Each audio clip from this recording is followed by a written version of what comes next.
All right, guys, we are live with another episode of the Public Relations Declassified Livestream. Sorry about the technical issues we had here this morning. Ran into an issue trying to get this to stream to Facebook. Hopefully everything is working well now. If not, just drop us a comment in Facebook or on X or wherever, and just let us know if you're having any issues seeing or hearing. All right. So today we're going to go ahead and open up with a little bit of background on a story that I covered, I think it was about 7 months ago, this Disastrous Jaguar rebrand, which has 7 months later resulted in a massive drop in sales. Now, this is something that I covered in literally the first episode of the Public Relations Declassified Livestream. And essentially, I played the video that they used for the ad campaign for their rebrand. And, I talked about what they got right, what they got wrong. And in this case, nothing was right. Everything was wrong. They approached it very poorly. They did not really pay attention to who their customer base is. They basically tried to use this as a way to push a message, an ideology out there. And their customer base did not seem to like that. So what I'm going to do is I'm going to go ahead and pull the video up here real quick. I know some of you guys may have not seen it, or may have been a while since you've seen it. So we'll go ahead and pull this up here.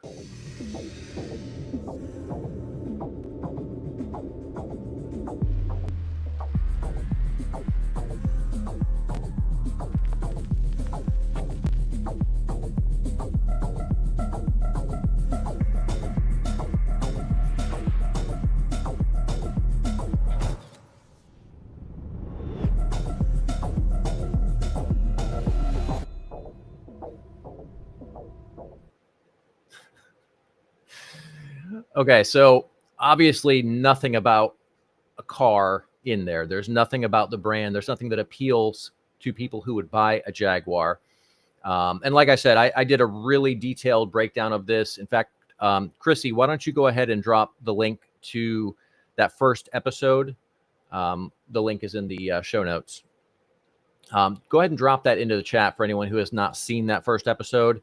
And I encourage you guys to check that out. We did a really detailed analysis from a branding perspective, from a public relations perspective on what they got wrong and what they should have done differently. In fact, if you guys aren't already subscribed to the YouTube channel where all of these videos also go to live, I'll have Chrissy drop the link to that in the chat as well. Basically, the way that this then played out was Jaguar doubled down and told everyone, oh, well, you're just wrong. And this is the brand. And if you don't like it, too bad, right? It's just all these people are stupid and they don't understand us. And that is never an effective approach. You can't just sit there and tell your customer base that they're wrong and they just have to accept whatever it is that you say, whatever it is that you believe, right? Your customer base is attracted to you, to your brand, because of who you are and what you stand for. And if you are not aligned with what they believe, they're not going to buy your products or services.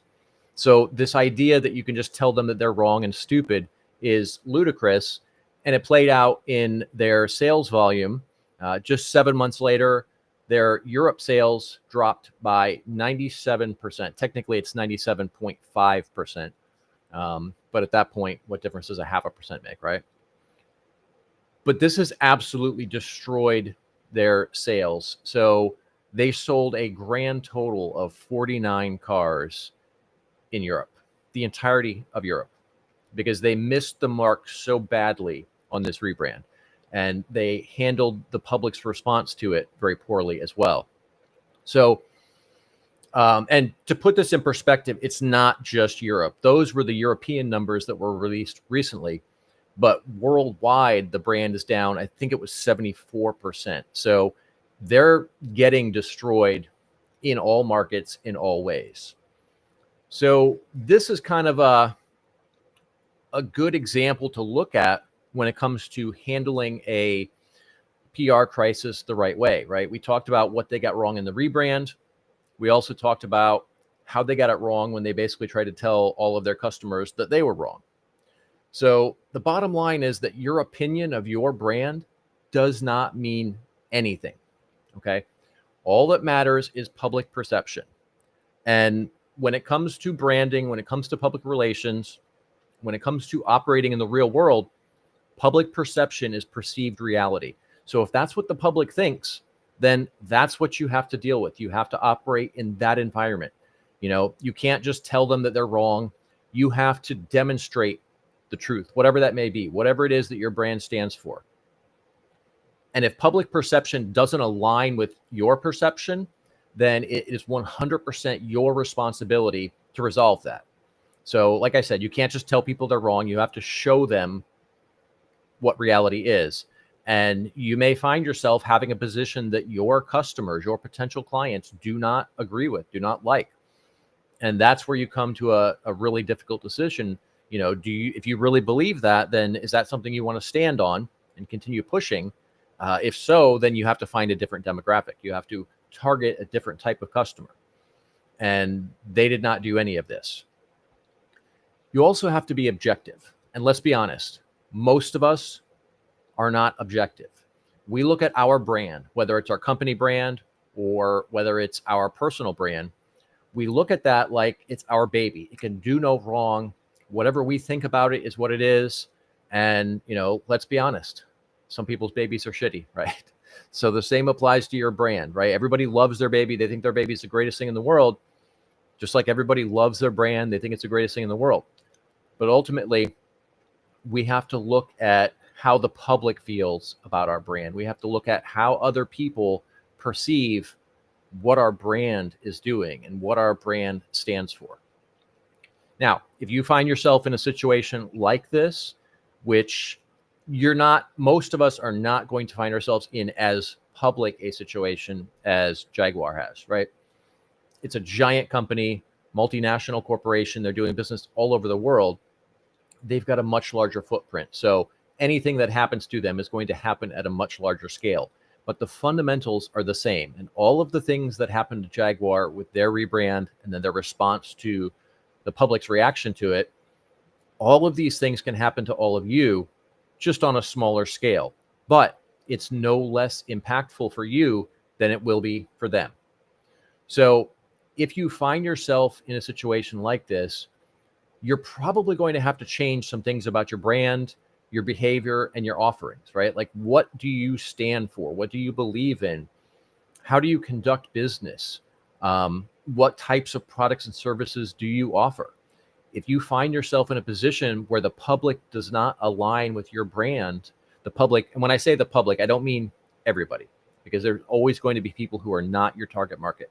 When I say the public, I'm talking about the people who you want to bring on as your clients. If they don't agree, if they don't align with your brand, you're going to have to change some things about your brand. Now, like I said, that could be a matter of targeting a new demographic, or it could be a matter of changing some things about what you stand for, how you run your business, what kind of products and services you offer. And regardless of which way this goes, you have to realize that nothing is going to change overnight. The only way to change public perception of your brand is to consistently do what needs to be done to change that over a long enough time period. Now, depending on the strength of your brand, depending on your reputation, that will determine how long this takes.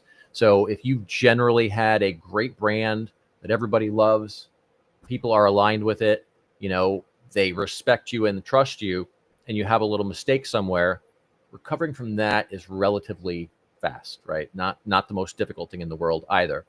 But if you have a history of doing the wrong things or pissing off your potential client base, then recovering that reputation is going to take a lot more effort and a lot more time. So don't fall into the trap that Jaguar did here. When you get a response from the public, take that as data, right? Take the emotion out of it. Don't take it personally. Just treat it like data and use that as an opportunity to further refine your brand, build a stronger community, really nurture those relationships with your clients, with your vendors, with your partners, everybody that you're involved with, and just use it as an opportunity to improve your brand overall. Don't shy away from it. It's going to be painful. It's going to suck. And it's going to take more time than you would like for it to. But this is the nature of how things work. And if you want to build a large and successful business, or even just a successful business, doesn't have to be giant. But if you want to build a successful business, you're going to have this type of situation happen at some degree, at some point. So be prepared, handle it the right way, and it will make you stronger in the end. Okay, so next up, we're going to talk about this cool little feature that I came across recently. We're going to talk about how to earn an AIO for your podcast, live stream, or community. Now, I was doing a quick Google search. As much as I hate Google, I do still use it. But I was searching for Public Relations Declassified Livestream.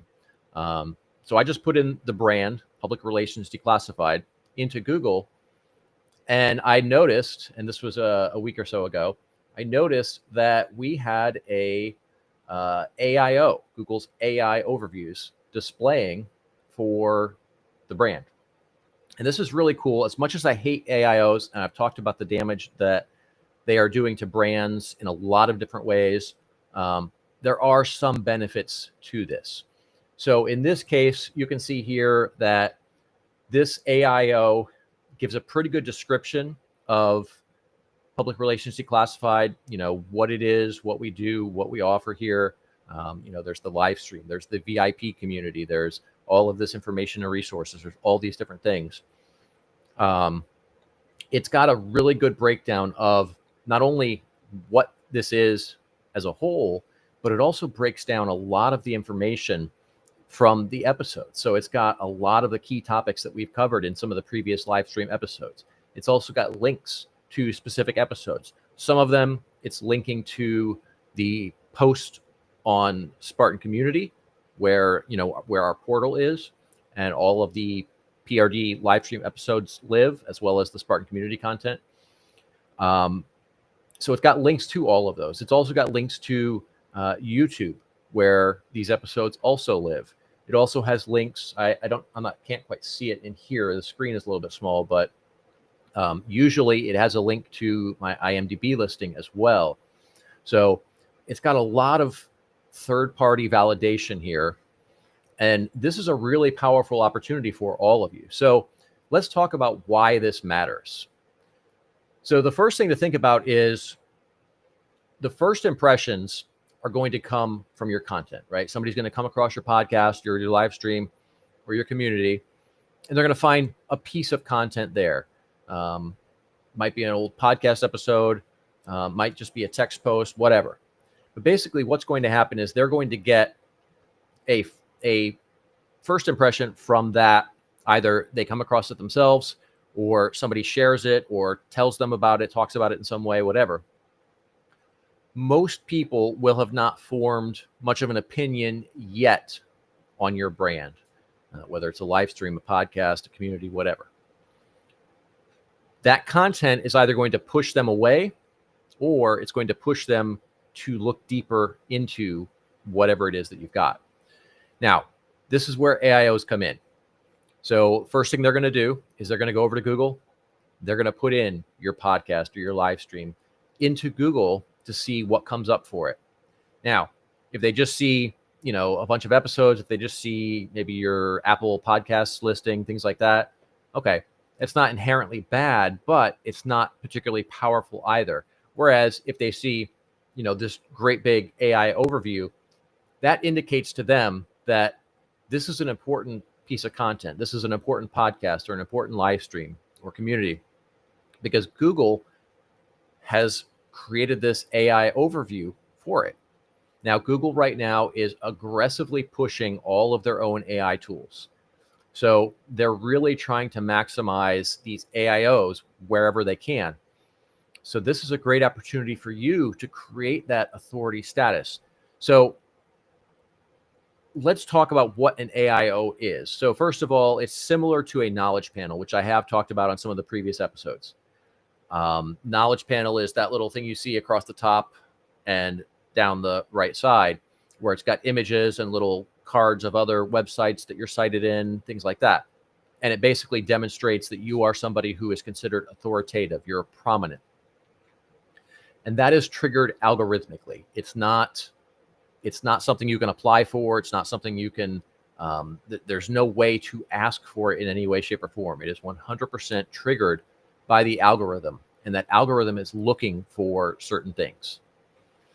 So if you get it right, if you put all the things in place that will make Google see you, or this brand in this case, as authoritative, as something that people want to pay attention to, first thing is you need a brand. So that you need a good name for your podcast. You need something that's catchy, something that people are going to respond to and engage with. You also need lots of content, and it needs to be useful, right? So don't just churn out a bunch of bullshit because people aren't going to be interested in it.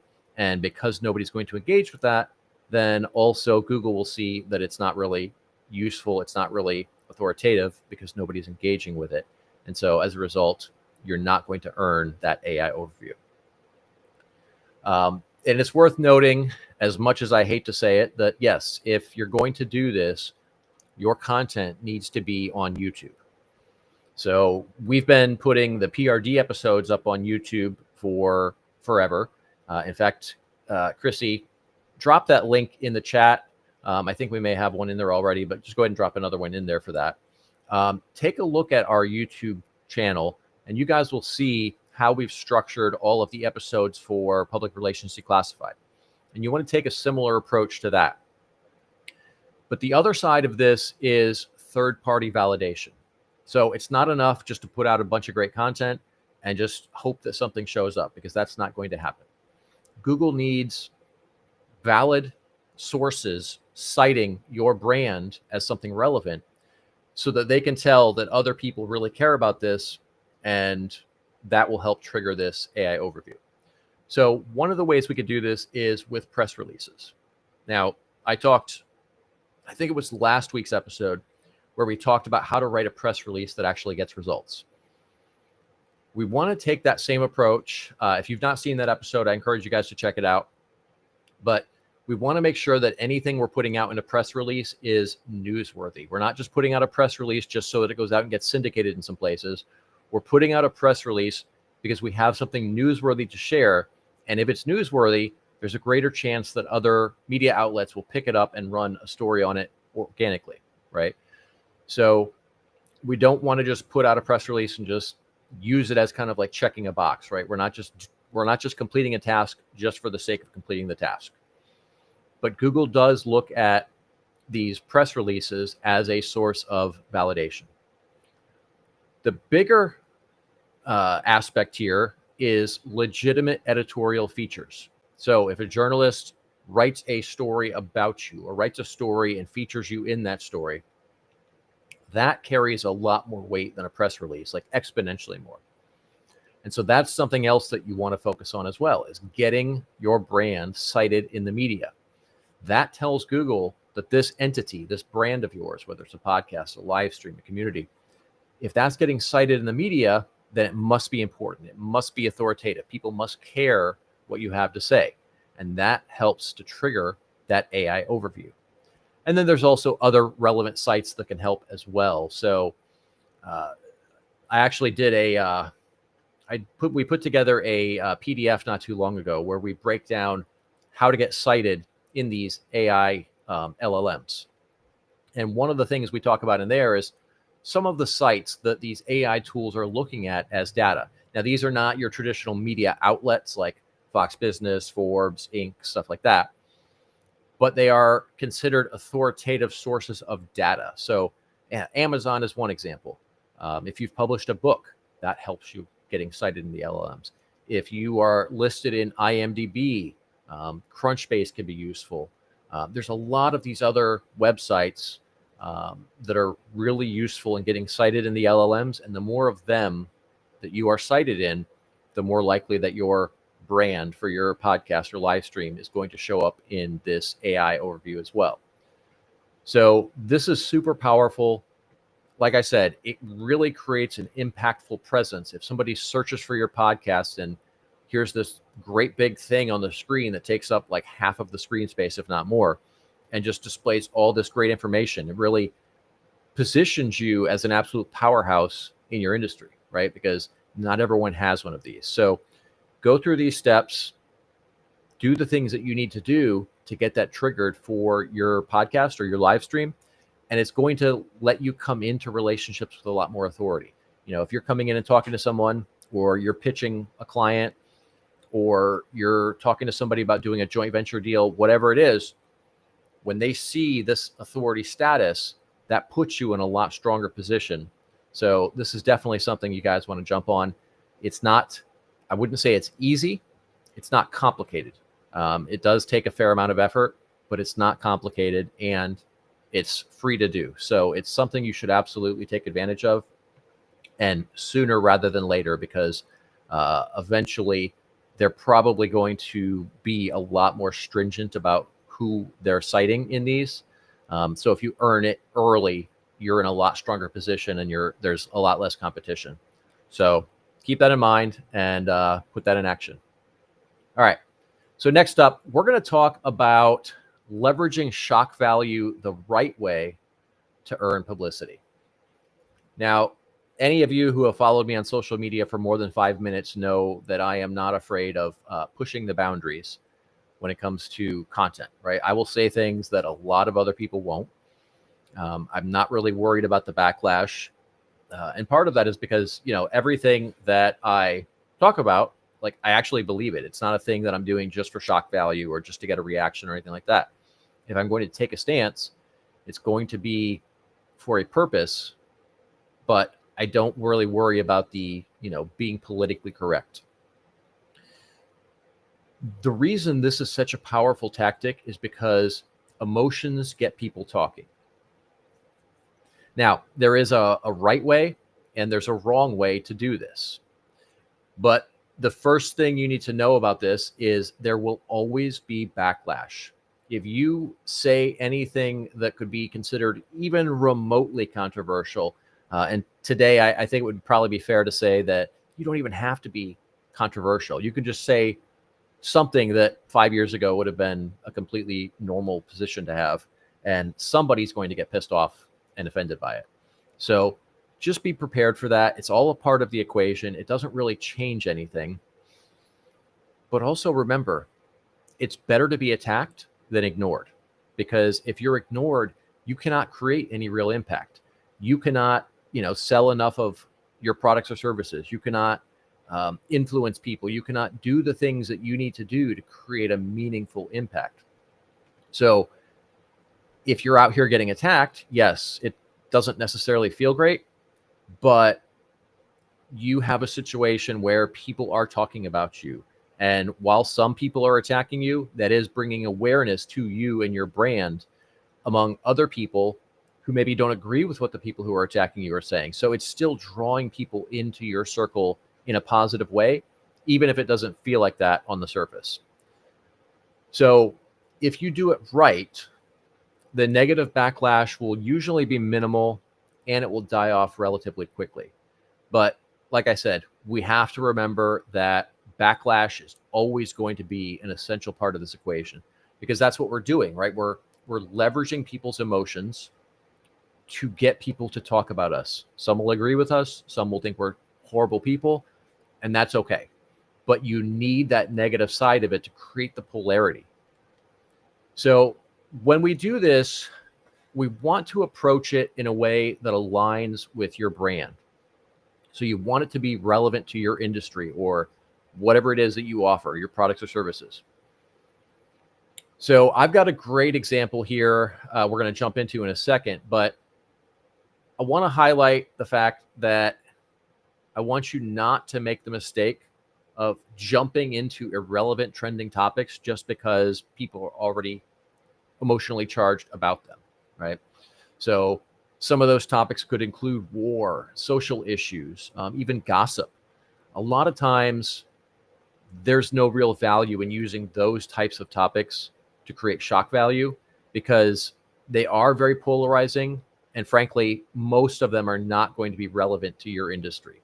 Now, there are cases where you can kind of work around the edges of that. Like if we use gossip, for example, one of the topics that I've been covering, haven't talked about it much lately, but I had been covering the Blake Lively PR crisis. I have zero interest in Hollywood. I have zero interest in, that gossip type of shit. But in this case, there was a great PR crisis. Great, not so great for her, but great from a case study perspective that I had created a lot of content around. And I definitely leveraged shock value in a lot of the content that I created around that topic. And because I was approaching it from a PR perspective, it made sense to wade into that particular topic. But we just have to look at what topics we're bringing up or how we're trying to leverage shock value and see how that aligns with our brand. So there's a guy, this was in Cleveland, Ohio, real estate investor who put up some billboards. I don't personally find them offensive. I think they're hilarious. Basically, his billboard reads, "Yes, I buy crack houses." Now, like I said, I don't see the problem here. There's nothing positive about crack houses. There's nothing that you could possibly think of to defend having crack houses out there. So him buying them and rehabbing them and turning them into useful housing should be seen as a good thing. But some activists got their panties in a bunch and started attacking him. And this ended up turning into a just absolute tsunami of media coverage. And this one worked really well, because it was relevant, right? Who buys crack houses? Well, most people aren't going to buy a crack house, but a real estate investor would, because there's not an emotional tie. They're just buying it from a business perspective. They purchase the house, they have a professional crew come in and renovate it, and then they flip it for a profit. So this is completely relevant to his industry. It's completely relevant to his business model. It's great on all accounts there. It's also funny, right?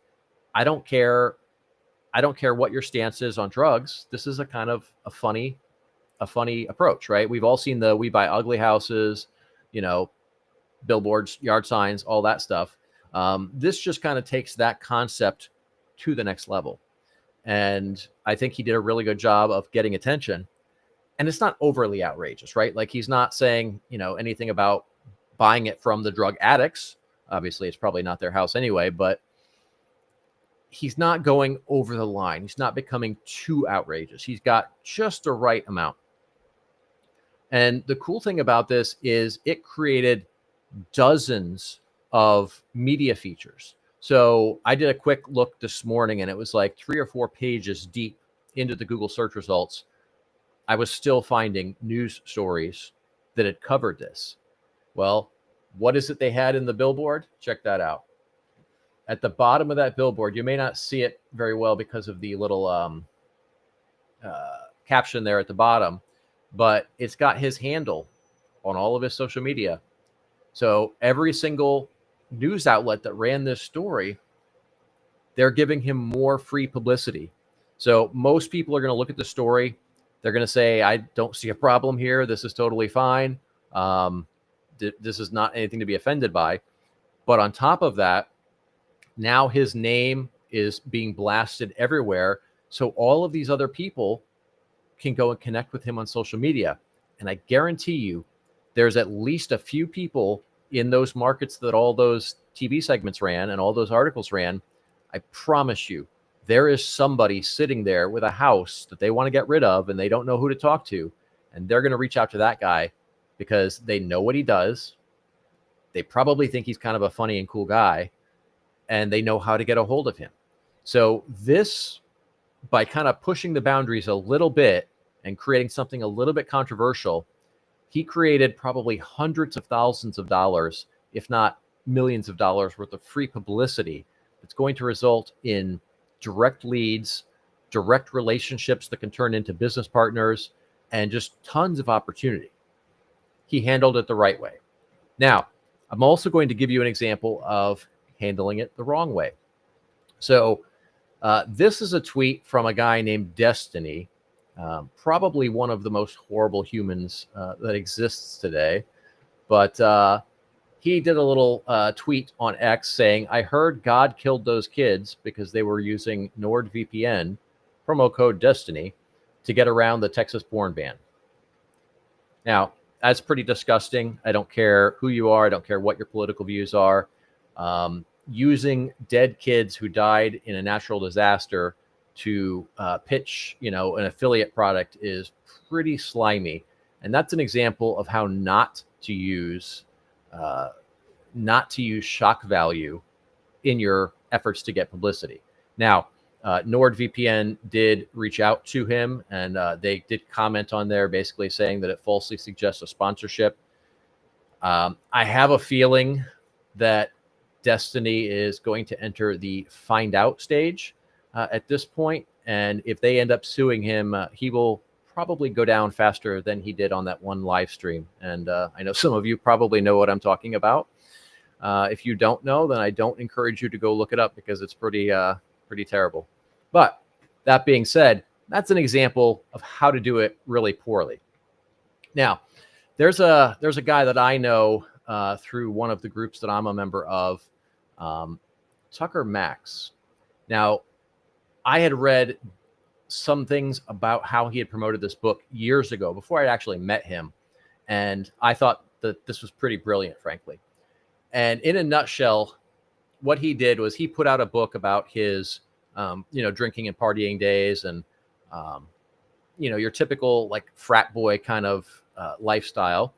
Not my scene, but no judgment.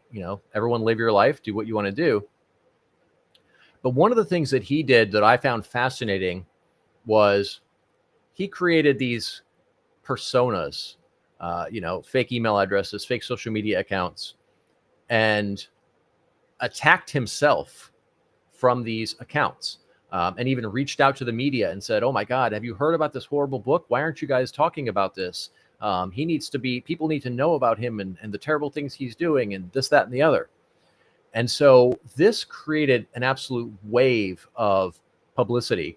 A lot of it was negative, and he was okay with that, right? He was cultivating that intentionally to get people talking about it.